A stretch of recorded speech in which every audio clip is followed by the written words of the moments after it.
This is an iHeart podcast. Guaranteed human.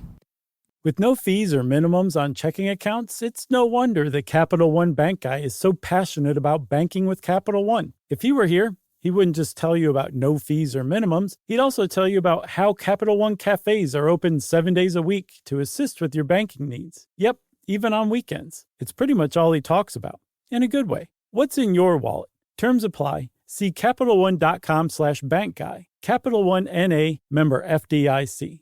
Stuff You Should Know is brought to you by Grainger. Grainger knows that if you're an HVAC technician and a call comes in, you need a partner that helps you find the right product, fast and hassle-free. And you know that when the first problem of the day is a clanking blower motor, there's no need to break a sweat. With Grainger's easy-to-use website and product details, you can be confident that soon you'll have everything humming right along. Call 1-800-GRAINGER, click Grainger.com, or just stop by. Grainger, for the ones who get it done.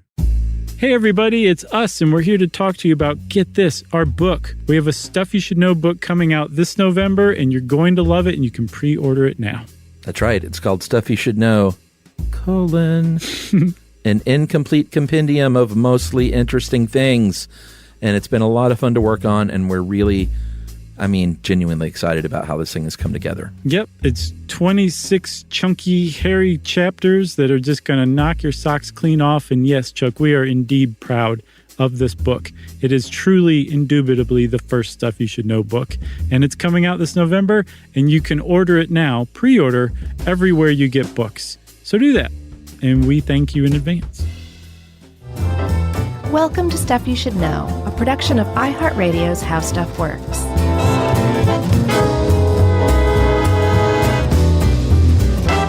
Hey, and welcome to the podcast. I'm Josh Clark. There's Charles W. Chuck Bryan over there.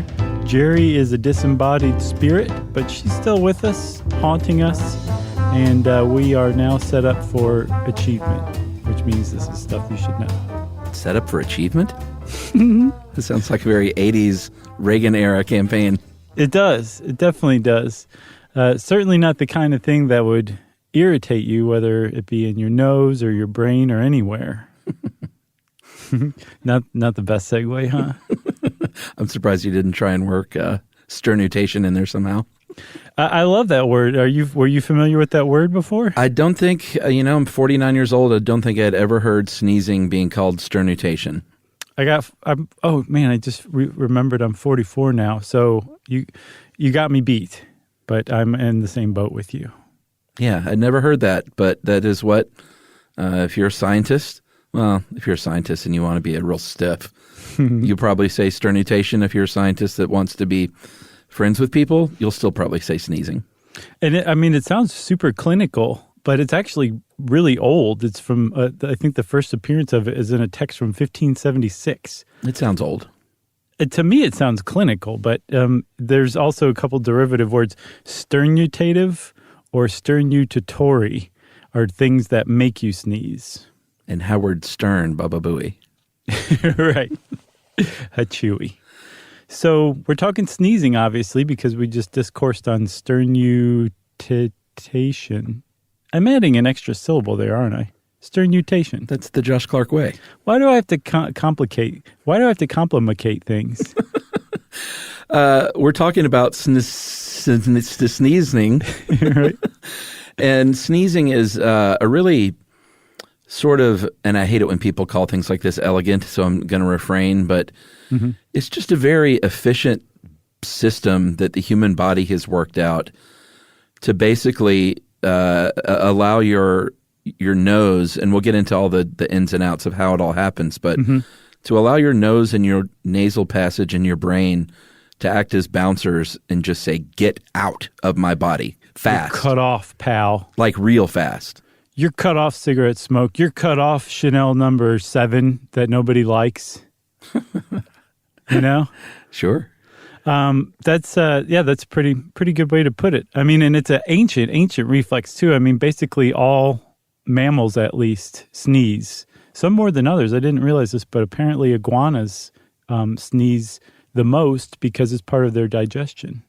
Yeah, and then I don't know what it's technically called, but you know when dogs do what is called the reverse sneeze? Yeah, Momo has that bad. It's so scary. It is. And we finally got her checked out, and they verified she doesn't have a collapsed trachea, which is when it really is threatening. It's just something to do with her nasal passages. Yeah. She's brachycephalic. Yeah. Have you ever had a dog that has that?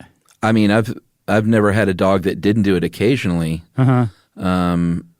But Nico, I feel like goes, and it's not often, but it's like a, it's like can be prolonged, like for like a minute, and it just seems like, are you about to die? Yeah, it's terrible. It's really bad. I think you're just supposed to leave him alone too, right? Just let him do it. No, we help her out. We'll rub her throat, just kind of stroke it. It seems to help.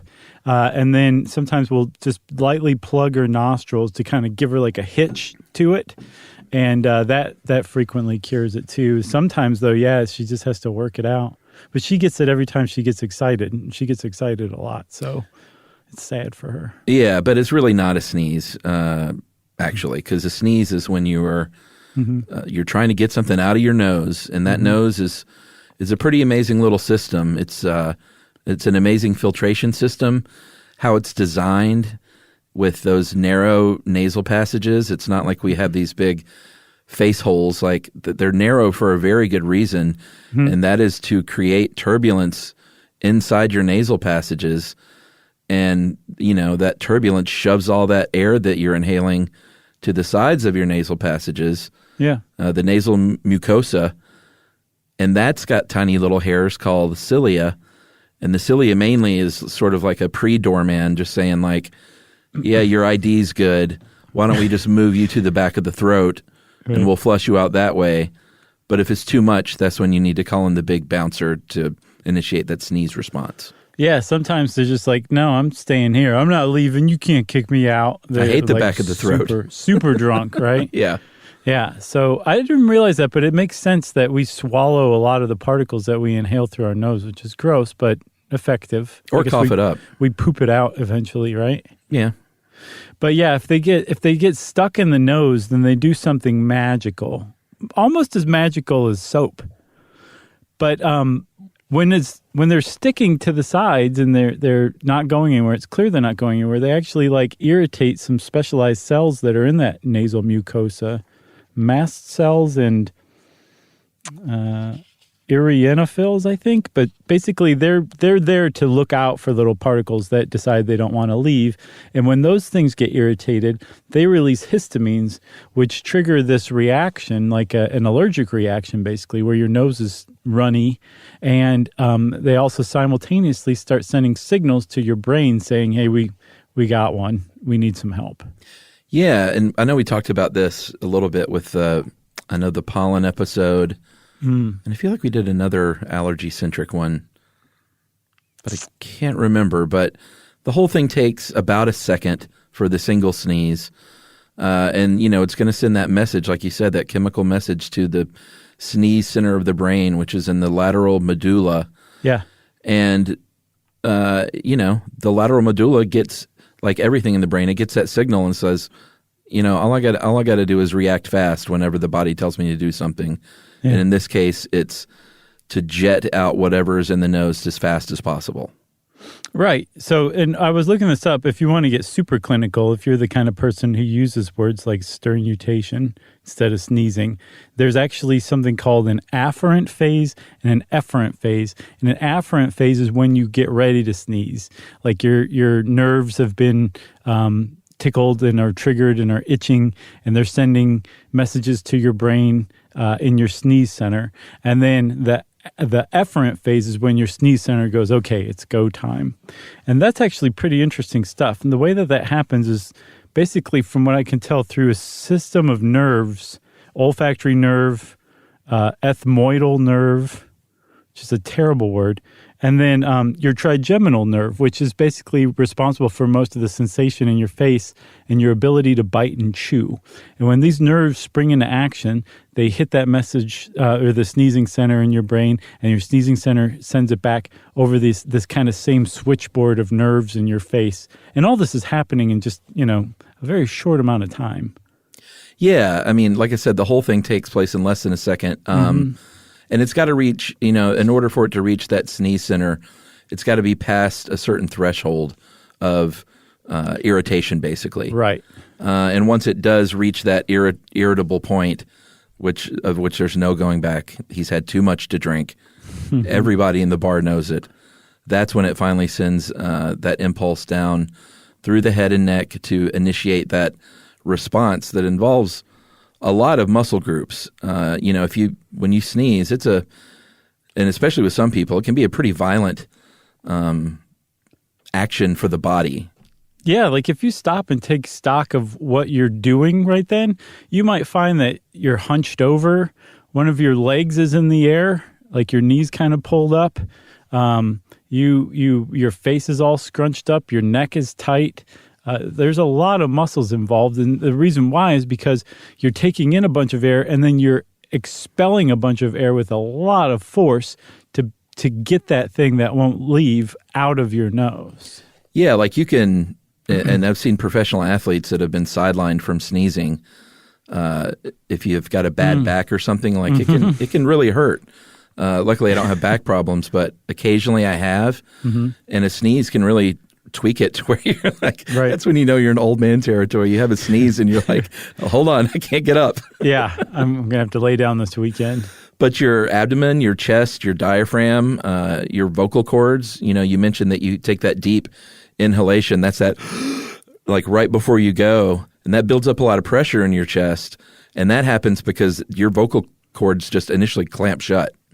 Right. Yeah. So you're sucking in a bunch of air, holding it, and so the pressure's building in your thorax.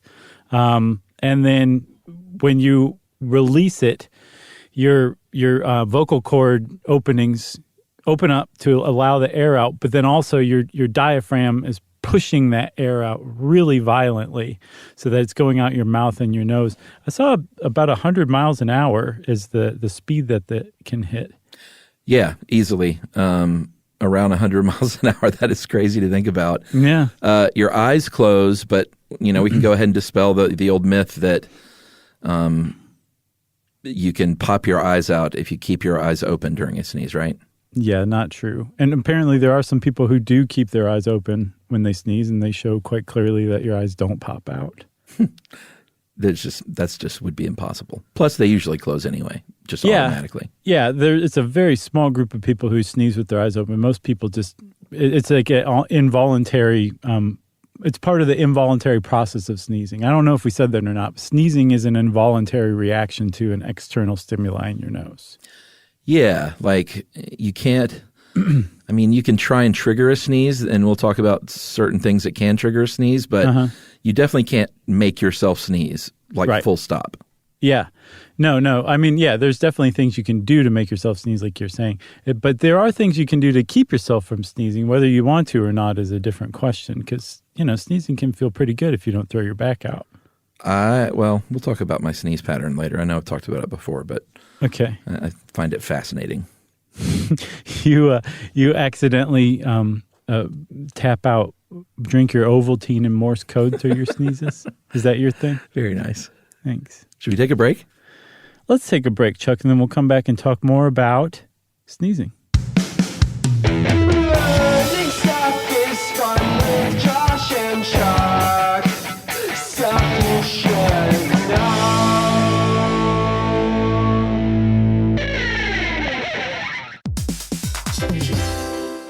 Hey everybody, here's a fact for you. In the United States, there is a break-in every 26 seconds, and that means that somewhere right now, an intruder is getting closer. And the problem with most security systems is that they only alert you after the break-in has started, and that's too late. Well, that's what makes SimpliSafe different. They use alerts. SimpliSafe's U.S.-based live agents, they identify threats on your property and help deter them before they actually break in. So the intruder never gets into your house. The crime is stopped before it even starts. That's right. And another great thing about SimpliSafe is they have no long-term contracts. They give you peace of mind and great value with their monitoring deterrence plans because they just start at about $1 a day. Yeah, Simply Safe sent us a setup years back, and I still use mine every day. Yeah, and apparently setup, you can do it by yourself in under 30 minutes, so it's a really good value and it doesn't take long. So if you want to experience the Simply Safe peace of mind, you can take advantage of the Simply Safe discount offered to Stuff You Should Know listeners. Right now, you can get 50% off your new system by visiting simplysafe.com/stuff. That's half off at simplysafe.com/stuff. There's no safe like Simply Safe.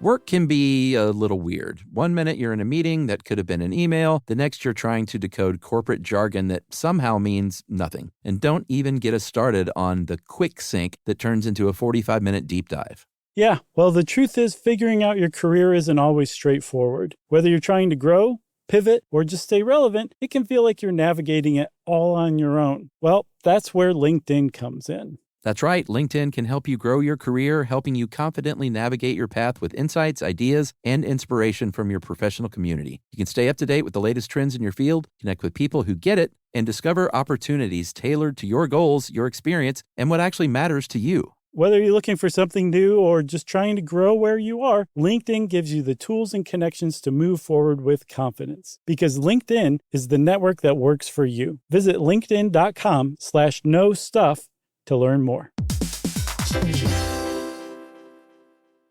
Well, now when you're on the road, driving in your truck, why not learn a thing or two from Josh and Chuck? It's stuff you should know. Stuff you should know. All right. Hey man, before we get back into it too far, I realized I didn't give a shout out to the guy who gave me the idea for this episode. Dr. Sneeze-a-Lot? Yes, Dr. Todd G. Sneeze-a-Lot. No, one of my neighbor friends, Wesley, was like, hey, man, he actually listens. And he's like, hey, man, have you guys ever done one on sneezing? And I'm like, sure, of course we have. He's like, oh, because if you haven't, you really should. That's a great one. And I went back and looked, and to my astoundment, we had never done one on sneezing. Like, never. I just can't believe that wasn't like one of the first 10, Yeah, that seems like it would be an early Stuff You Should Know. For sure. And like it kind of feels like one of those right now as we're doing it. But, my neighbors think I'm unemployed. It's great. Yeah. But hats off to Wes for coming up with that one. Thanks, Wes. Yeah. Now leave Josh alone. He's the one that we got the loveyourmama.com stuff for. And he's like, we're nice. halfway done with our room spray. We need some more because we're using it so fast. And you're the pusher man? Yeah. I was like, first one's on me, next are going to cost you. Yeah, I don't correct my neighbors. They think I'm down on my luck, so that's all good in my opinion. No, that's definitely the way to go. He's very nosy, so he found out. I had to finally just stop lying. Oh, that's good stuff. So we're back to sneezing. We're talking sneezing. And one of the things we mentioned was the sneezing center, which is up until not too many years ago, a theoretical part of the brain that causes us to sneeze, that coordinates this involuntary response. Because your brain's not consciously saying like, okay, now diaphragm, expel the air. Like this is all, like we said, involuntary. That'd be great if you had to say that every time you wanted to sneeze. Right, expel air. So it makes sense that there would be a region that was responsible for this, and because we'd already seen it in cats. Don't ask how we know where it is in cats, but in cats it's in the medulla, and so it was hypothesized that it was in the lateral medulla in humans too. And finally, I think around 2005, there was basically incontrovertible evidence that came in the form of this fisherman. I believe he might have been Spanish. Who had this sneezing fit one day of like about 20 really violent sneezes in a few minutes. And then all of a sudden he stopped sneezing and couldn't walk right. Like his gait was affected, almost like he'd had a stroke.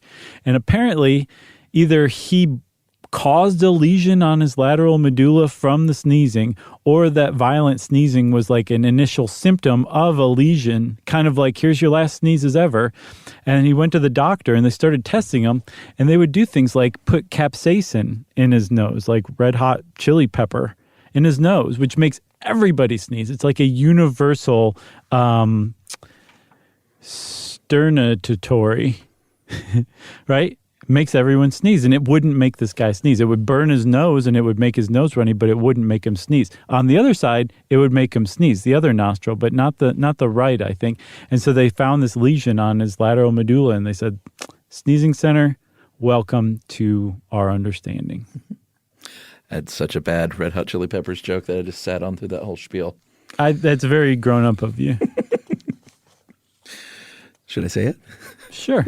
Whoever said we were grown-ups? No, I was just thinking the doctor would do the capsaicin and ask him how he feels, and he'd say, well, I don't know. Sometimes I feel like I don't have a partner.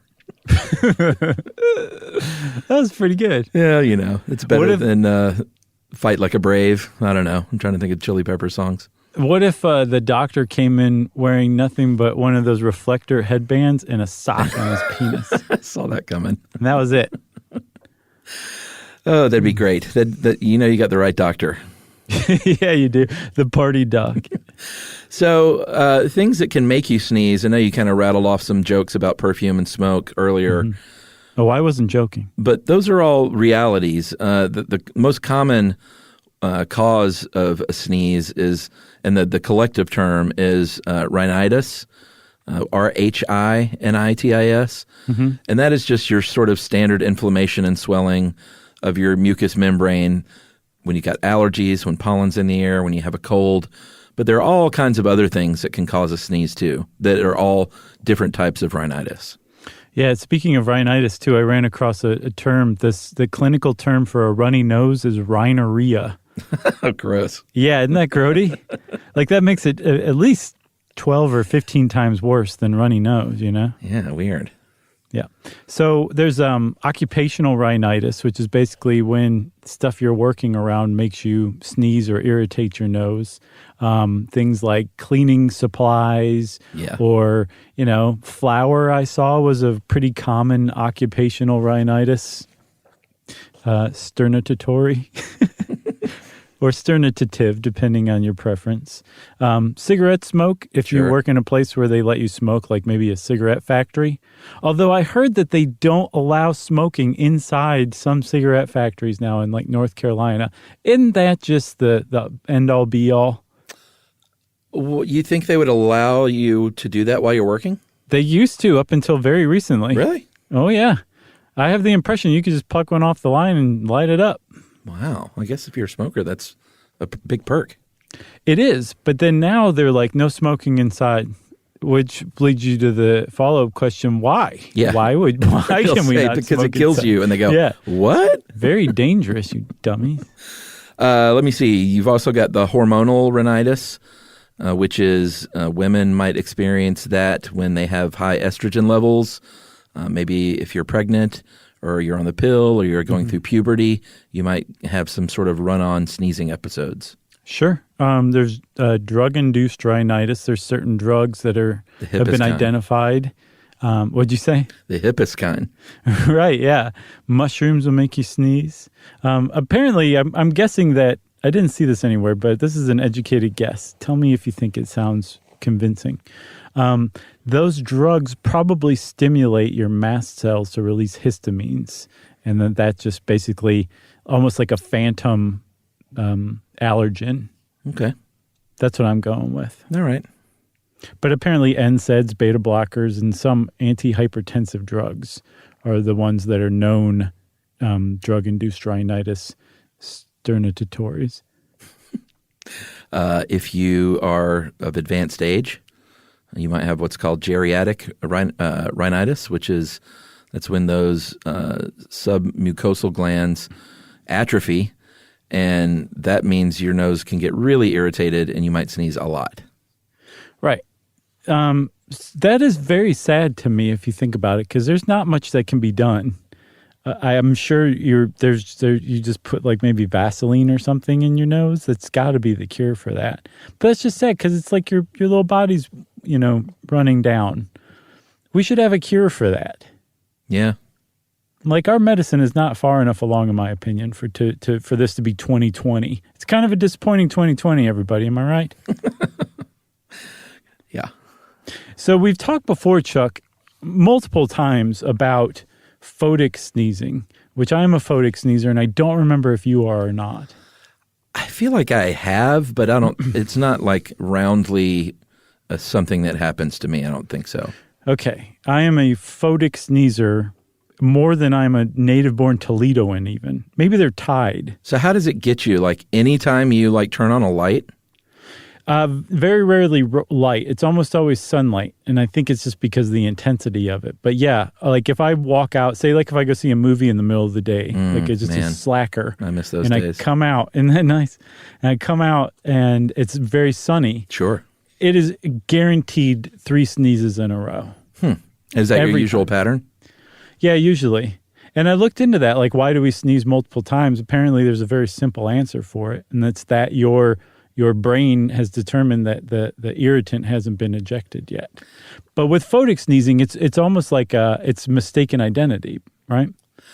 Yeah. I actually did see some other things too about the patterns because that's always fascinated me because I always sneeze in 3s. Oh, yeah, okay. And I did see where some places said that just once isn't enough. So it's like a setup, a get it to the front of your nose and then a get out. But I also saw where it could be genetic. Yeah. Like that you inherit a sneeze pattern. Oh, really? And that like double sneezers beget to double sneezers. It makes sense because there are like photic sneezing is one of a couple ways that you can inherit a genetic sneezing trait. So that would make sense. Yeah, that's right. Photic sneeze reflex is passed on by autosomal dominant inheritance. And I love this acronym because this is one of those reverse engineered ones that we like so much. Do you like this one?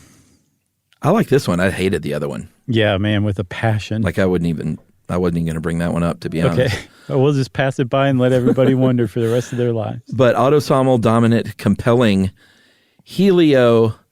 ophthalmic outburst syndrome, ACHU.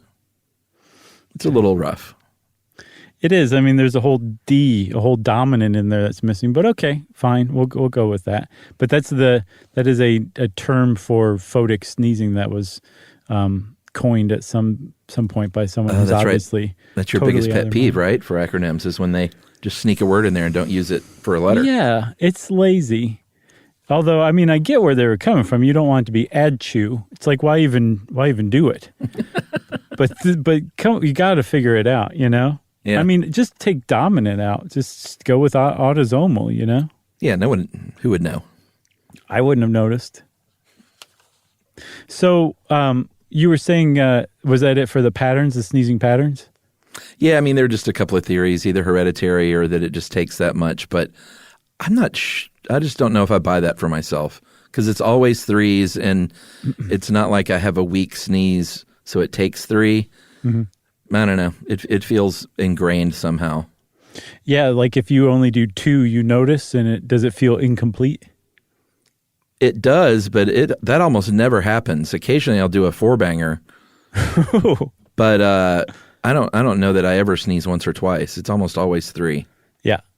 And speaking of incomplete, if you experience the afferent phase, but the efferent phase isn't triggered, but it's enough to drive you nuts, there's things you can do. And one of those things that's recommended is to look at a bright light or don't look directly at the sun, but look toward the sun.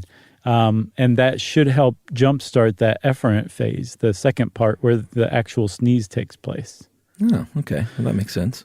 But they think what's going on is that there's a crossover between the sneeze reflex arc and the pupillary light reflex arc, which basically is one nerve becoming so stimulated that it stimulates by proxy the other nerve, the sneeze nerve. So you're getting so overloaded with bright light when you see that sunlight that it accidentally jumps on over to your sneeze reflex as well and makes you sneeze. It's like, are you getting all this light? Are you getting this? Get a load of this. And I think they've landed on about between 23 and 25% generally of people have this photic sneeze reflex. Right. So that's pretty substantial. There are some other like small identity groups of sneezers that are far smaller than that. Apparently, there are people who there's 4 families.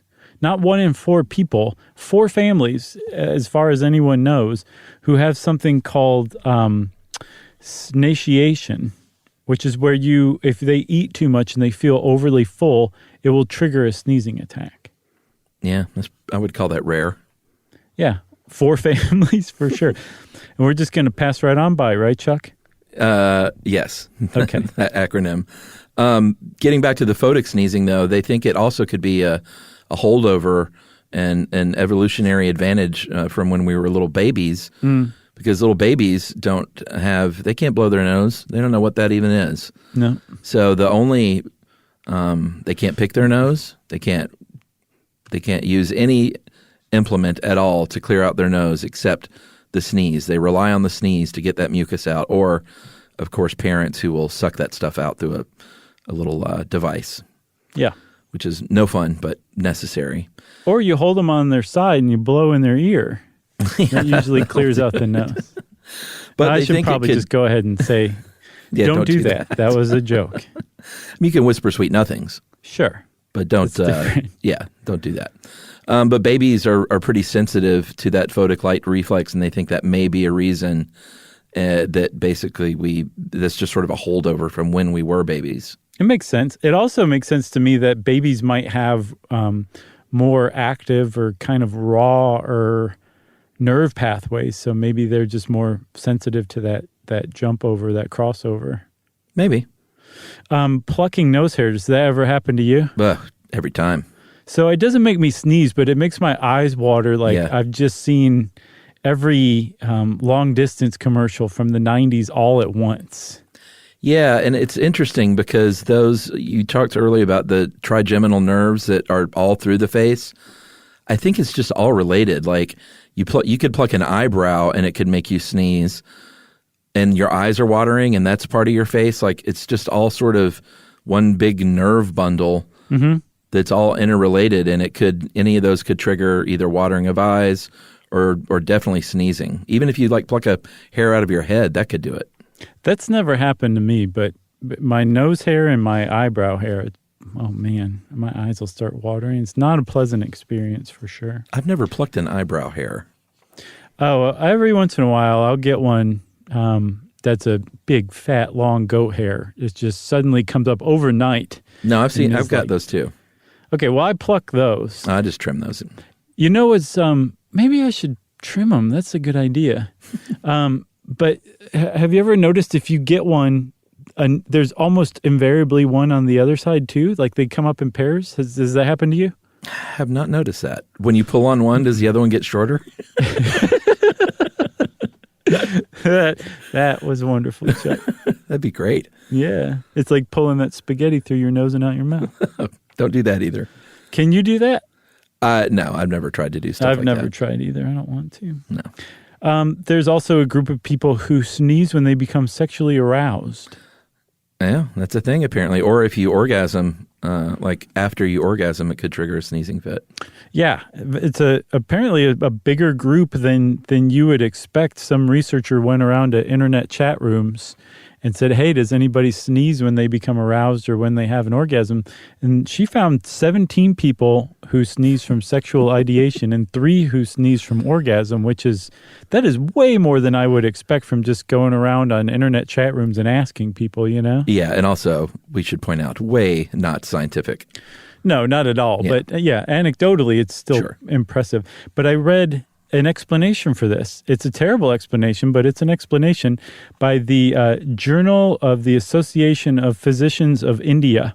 It's an Indian journal, coincidentally enough. They suggest that it's because the nose contains erectile tissue, which it does, which erectile tissue is just tissue that can become larger and engorged by blood flow. And yes, you have erectile tissue in your genitalia. Yes, you have it in your nose, but they're not in any way related as far as anyone's ever even thought, aside from the people in this journal. Isn't that the most bizarre thing you've ever heard? It's pretty bizarre. Like your nose is becoming aroused is basically what they're saying. And so you sneeze. Yeah. Fantastic. There's also intractable sneezing or psychogenic. And that is something that's almost exclusive to young women, girls, adolescents basically going through puberty. And these are girls who may not suffer from allergies, they're not sick with a cold or anything, but can go on these big sneezing binges for days and days at a time. Yes.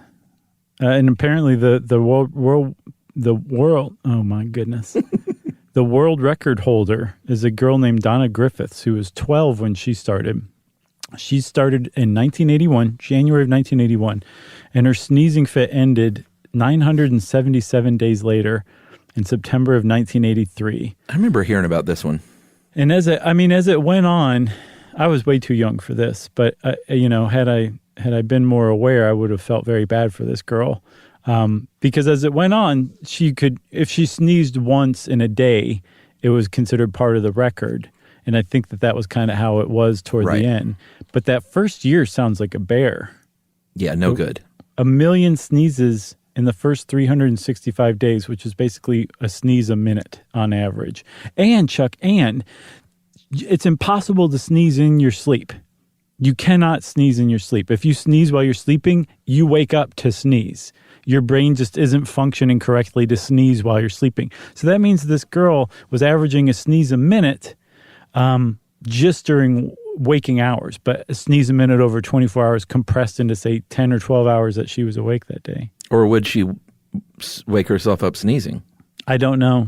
If that's the case, then she had a really, really rough year because she was sneezing every minute and not getting any sleep. Yeah. I mean, it's disruptive no matter what. You can't hold down a job if you're sneezing every minute.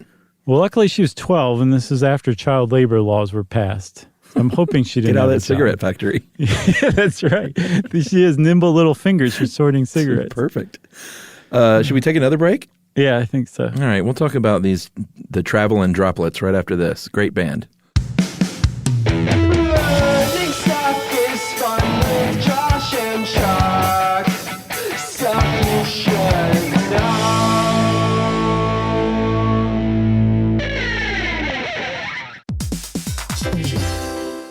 Hey everybody, here's a fact for you. In the United States, there is a break-in every 26 seconds, and that means that somewhere right now, an intruder is getting closer. And the problem with most security systems is that they only alert you after the break-in has started, and that's too late. Well, that's what makes SimpliSafe different. They use alerts. SimpliSafe's U.S.-based live agents, they identify threats on your property and help deter them before they actually break in. So the intruder never gets into your house. The crime is stopped before it even starts. That's right. And another great thing about SimpliSafe is they have no long-term contracts. They give you peace of mind and great value with their monitoring deterrence plans because they just start at about $1 a day. Yeah, SimpliSafe sent us a setup years back, and I still use mine every day. Yeah, and apparently setup, you can do it by yourself in under 30 minutes, so it's a really good value and it doesn't take long. So if you want to experience the SimpliSafe peace of mind, you can take advantage of the SimpliSafe discount offered to Stuff You Should Know listeners. Right now, you can get 50% off your new system by visiting simplisafe.com/stuff. That's half off at simplisafe.com/stuff. There's no safe like SimpliSafe.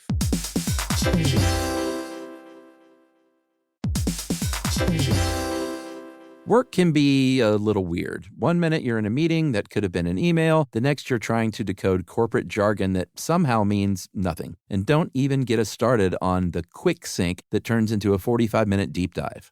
Yeah, well, the truth is figuring out your career isn't always straightforward. Whether you're trying to grow, pivot, or just stay relevant, it can feel like you're navigating it all on your own. Well, that's where LinkedIn comes in. That's right. LinkedIn can help you grow your career, helping you confidently navigate your path with insights, ideas, and inspiration from your professional community. You can stay up to date with the latest trends in your field, connect with people who get it, and discover opportunities tailored to your goals, your experience, and what actually matters to you. Whether you're looking for something new or just trying to grow where you are, LinkedIn gives you the tools and connections to move forward with confidence. Because LinkedIn is the network that works for you. Visit linkedin.com/knowstuff to learn more.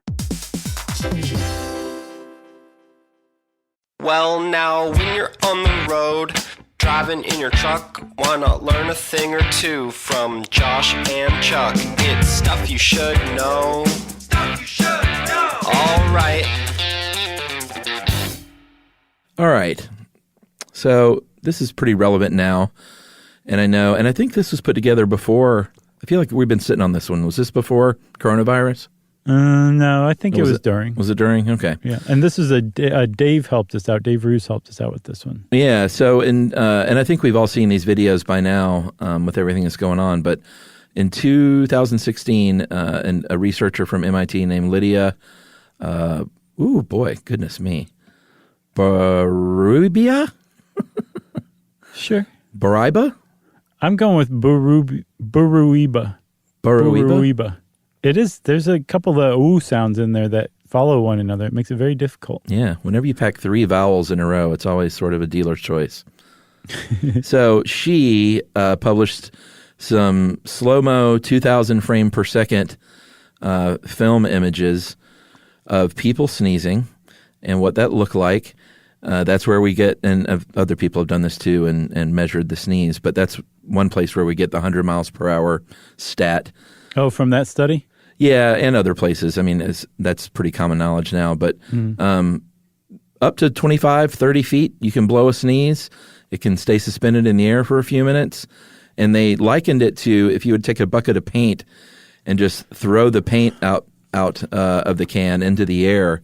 Yeah. Sort of is how a sneeze works. They call it sheets of fluids.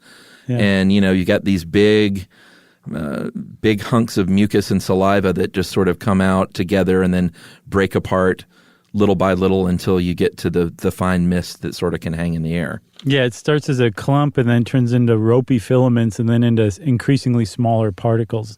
And those really small particles, the aerosolized stuff. That's the scary stuff. I saw a Bristol study that said, and this wasn't necessarily coronavirus, but that contagious germs can stay in the air, suspended in the air for weeks possibly.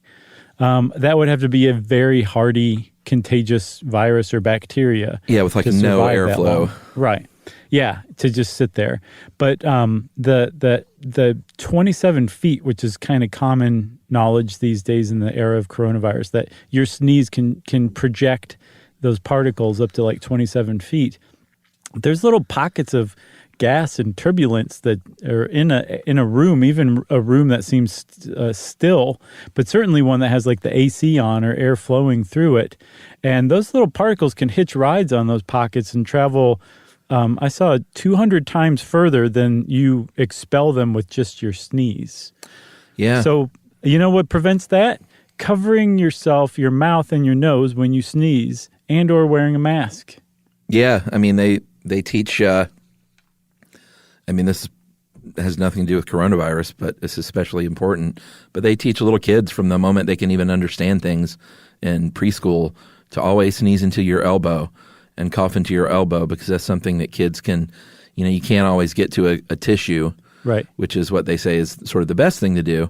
Yeah. But that elbow is a pretty good, it's a pretty good system, I think. It's really cute to see a little kid do that too. Yeah, because they're doing the right thing. It is adorable. I agree. Yeah. But yeah, the ideal is to sneeze into a tissue, throw your tissue away and wash your hands thoroughly. That's what you're supposed to do after you sneeze. Every time. Every single time. Every single time. And I don't sneeze a lot. Emily sneezes a lot. Oh, yeah? Yeah, because she's got the allergies. Oh, yeah. That'll do it. She's got a lifelong persistent tickle in her nose. It's terrible. Oh. Does she have, what's it called? That kind of sneezing where it's psychogenic intractable sneezing? Well, no, because she's not 13. Yeah. Man. No, it's just allergy related, but lots of sneezing when it's really bad. It's pretty tough to be around. Not tough for me, but Right. Yeah. It's really annoying. Stop. So I did look up to find out where we stood as far as knowledge on sneezing and contagion outdoors goes. And from what I can tell, there was some study that was done by some engineers that sprayed an aerosol can running, walking, and then on a bike. And the results showed that this stuff spreads really far and wide. But they didn't take into account a lot of different things, a lot of different factors, so that if you are outdoors, as long as somebody doesn't sneeze at you, basically in your face or in your direction within, 20 or 30 feet, directly toward you, you're probably not going to catch enough of a viral load of something like coronavirus to become sick from it, especially if you're not in a crowded group. If you're just walking outside and somebody else is walking 15 feet ahead of you and they're just breathing and they're on the other side of the street, you're probably going to be fine just because that stuff's going to dissipate so much because of all the factors, the environmental factors that exist outdoors as opposed to indoors. Indoors is a totally different ballgame. Outdoors, you're much safer. Yeah. I mean, I haven't been around a human that sneezed aside from my wife in, 4 or 5 months. Right. Like I would, even when I've gone to the store and like I'm on the lookout for that stuff. Oh, yeah. And like I think we all are, but I haven't even been in a store like on an aisle where someone's like sneezed because I would, and probably unreasonably, freak out a little bit. Sure. I think you're allowed to yell at that person. But I haven't even been around anyone that sneezed. Yeah. So that's been a comfort. Yeah, Yumi went to the store and came back and said somebody sneezed twice, and the whole store just started looking around like, where'd that come from? Oh, yeah, God. It's weird, huh? Yeah. There's basically like a stampede or something to get away from that thing. It's a weird time to be alive. We're all going to be very, very weird even after things go back to normal, I think. Yeah. It's gonna. I know I will be. Yeah. So should we talk a little bit about culture and sort of what people say all around the world? I know here in America, it's sort of custom to say, God bless you or bless you. Mm-hmm. And that, there's some different explanations, but one of them that seems to hold water, I think, dates back to the Middle Ages with the Black Plague, when Pope Gregory VII basically said, hey, everyone, things are pretty bad. We should say God bless you if someone is sneezing because they might be dying. Yeah, which is from what I saw, a big departure from earlier Christian teachings, which taught people to just totally ignore sneezes. Yeah, or say God is dead. Which I find very weird. Like, why would you teach people to ignore sneezes? I didn't get that. But I found this really awesome article called Romance and Tragedy of Sneezing by Dr. Wilson D. Wallace in Scientific Monthly from 1919. And he cited that earlier Christians were like, just ignore it. Just pretend it didn't happen. Yeah, I'm a bless you guy. I don't do the Gesundheit or salute, which is Spanish, to your health, that kind of thing. Yeah, it's also a toast. Yeah, I say that. I don't say that ever really. Sometimes I'll say it when I toast, but I don't know. I don't remember what I do with anyone anymore. It's I forgot to deal with people. I always raise my glass and say, it's time to get toe up from the flow up. I say, may Jupiter bless you. Right. I saw another one from the Greeks, too. I love that one. Live, Zeus preserve you. I think you and I should bring back both of those. Okay. That's fantastic. Can't you imagine everyone in Greece just like being like, don't sneeze, don't sneeze. Just everyone's all twitchy and shaky from people yelling that at them. Yeah. I mean, it's weird, too, because it's a very kind thing to do to a stranger. It's this one, I guess Dave just says an academic, but they called it a microaffection, which is nice. It's just a little quick, nice thing to say to a stranger. And I'll always do it. We've done it during our live shows when someone sneezes. Yeah. It's and not to be funny, it gets a laugh, but it's just sort of it's almost like an involuntary microaffection, I think, for most, non-monsters. For sure. Yeah, where people just kind of have a brief connection then, bless you. even though they don't know each other. But now just it's saying, like, I'm bless a human you. being. You're a human being. What is it now? Well, just bless you and please get very far away from me if you're going to do that again. Bless you over there. So there's also a very common understanding that people thought that a demon was trying to get in or your soul was trying to get out. Yeah. And I kept seeing like other cultures or ancient cultures, that kind of thing.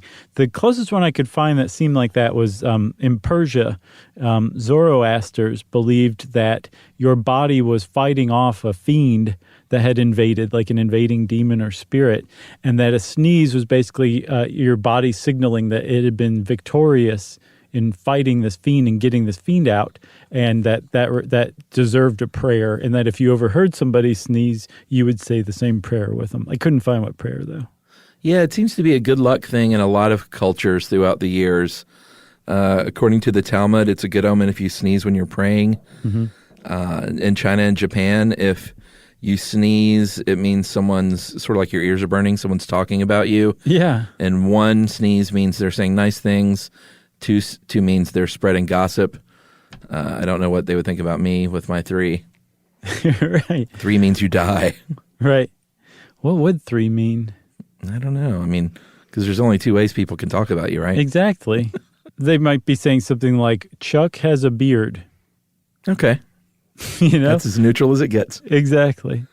So there's folklore, and then there's what we think is true, which is a kind of folklore, but it's just folklore too. Urban legends is what we call them, or old wives' tales. And we talked about one where that your eyes will pop out of your head if you sneeze with your eyes open. We debunked that one pretty clearly, I think, don't you? Can't do it. And then there's some other ones too. There's one that Yumi told me about. I had no idea until she said this, but apparently some people believe that you basically die for a second while you're sneezing. Like your body just shuts down, including your heart, and that you're technically dead for that half second while the sneeze is going on. I've heard your heart that? stops. I had never heard that before until a couple days ago.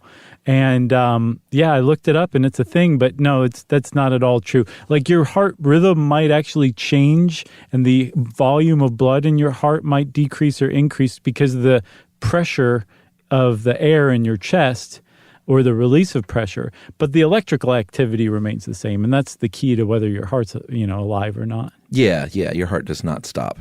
No. That's like playground stuff. It is. I thought it was very cute. Yeah. What about sneezing after sex preventing pregnancy? Did you see this one? Well, I mean, what are you sneezing out of? Right. So, I mean, that's the idea that if you sneeze, you're expelling, there's really no other way to put it, semen, and that would keep you from getting pregnant. Wow. Seems a little ridiculous. Yeah, that's another playground thing. I guess so. What playground have you been hanging out on? Pretty advanced playground activity. Yeah. You got anything else? Oh, I've got one more thing, Chuck. You got anything else? I got nothing else.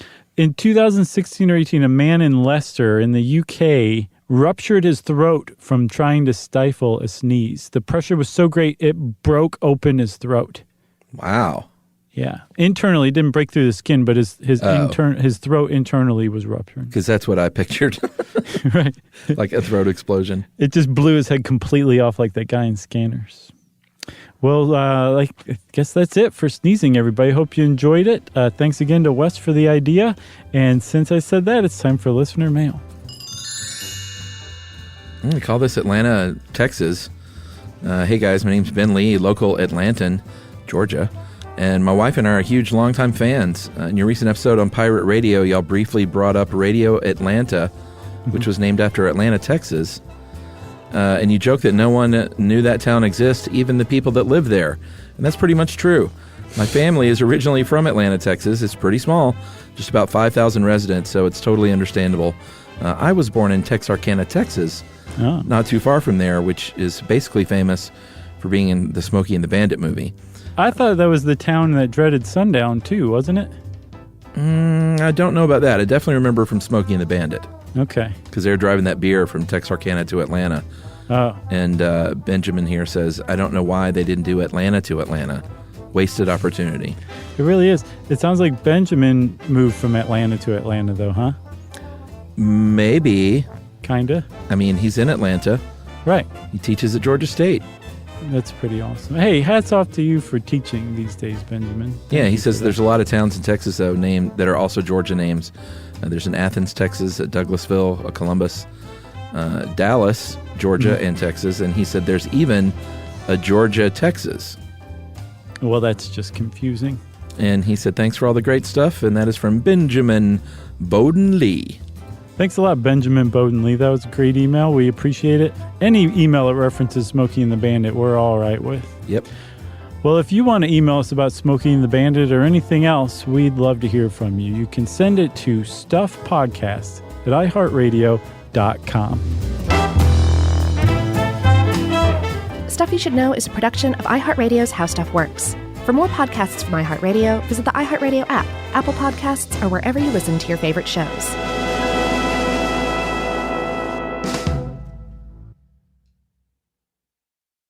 The next time you end up with something on your shirt, don't turn to your usual detergent. Check out Tide Evo. Tide Evo represents over 10 years of innovation in product development. It's a revolutionary 100% concentrated waterless laundry tile made of compressed microfiber soap layers rather than liquid or powder. It's not pods and it's not sheets. It uses 6 layers of detergent fibers to deliver superior cold water cleaning without plastic packaging. It's mess-free, lightweight, and dissolves quickly. Try new Tide Evo. Real laundry magic. Mom, can I have Lingo Kids? Dad, Lingo Kids, please! When did we become the Lingo Kids house? No idea. Last week it was dinosaurs. This week it's... Lingo Kids! Why Lingo Kids? Because it's the best thing ever. We can play games with astronauts, wild animals, and superheroes. With more than 4,000 interactive games, songs, and shows, Lingo Kids is the #1 entertainment platform for young kids. So, no dinosaurs? And dinosaurs! Lingo Kids! Everything kids love. Download it for free.